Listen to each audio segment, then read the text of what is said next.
नमस्कार दोस्तों, मैं हूं महेश सोनी। एक बार फिर से आपका स्वागत है रेंडर वाला ट्यूटोरियल के अंदर।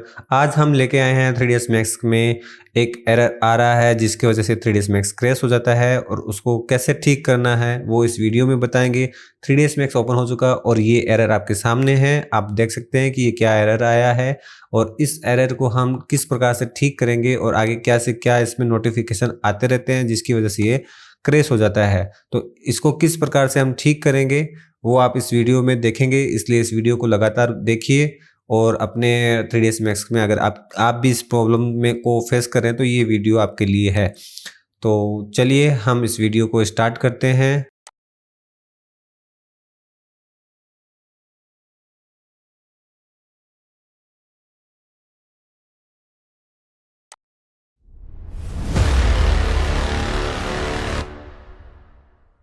चलिए स्टार्ट करते हैं। हमें 3ds मैक्स को रीसेट करना है, उसके लिए सी ड्राइव के अंदर ये फ़ोल्डर है। अगर हाइड है तो आप इसको अपने हिडन फ़ोल्डर को आप अनहाइड करके सेटिंग में इस फ़ोल्डर में अंदर जाइए और इसको डिलीट इस नाम को, ये जो फ़ोल्डर आ रहा है इसे आप या तो डिलीट कर दीजिए या फिर इसको रीनेम कर दीजिए। रीनेम में आप ओल्ड लगा करके कर सकते हैं।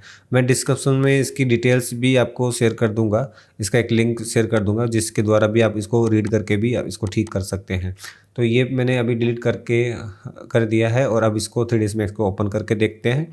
पिछले हमने इसी तरीके से एक एरर का सॉल्यूशन दिया था जिसमें बहुत सारा प्यार आप लोगों के द्वारा मिला था, उसके लिए बहुत बहुत धन्यवाद। रेंडर वाला ट्यूटोरियल्स हमारा जो है यहाँ पे ऑनलाइन ट्रेनिंग भी हम देते हैं 3ds मैक्स, वी-रे, कोरोना जैसे सॉफ्टवेयरों की, जो भी आर्किटेक्चर विजुअलाइजेशन का है उसमें आप चाहें तो सीख सकते हैं। इंस्टाग्राम में हमारा पेज है रेंडर वाला ट्यूटोरियल्स नाम से। आप वहाँ पे इनबॉक्स में हमें मैसेज ड्रॉप कर सकते हैं या ईमेल के द्वारा आप अपना संदेश भेज सकते हैं या यहाँ यूट्यूब पर भी आप कमेंट्स कर सकते हैं। और ये देखिए 3ds मैक्स बिना किसी एरर के ओपन हो चुका है, वर्क कर रहा है। और आप चाहें तो यहाँ पर एक बार हम रेंडर करके भी दिखा देते हैं कि किस प्रकार से इसमें रेंडरिंग होती है। ये बॉक्स बनाया है और एक बार सैंपल तौर पे देखा है। हाँ, ये वर्क कर रहा है अच्छे से, कोई भी एरर आके बंद नहीं हो रहा है। वो सैंपल था, ये वी-रे से भी रेंडर कर रहे हैं तो वी-रे से भी रेंडरिंग हो रही है। Thank you.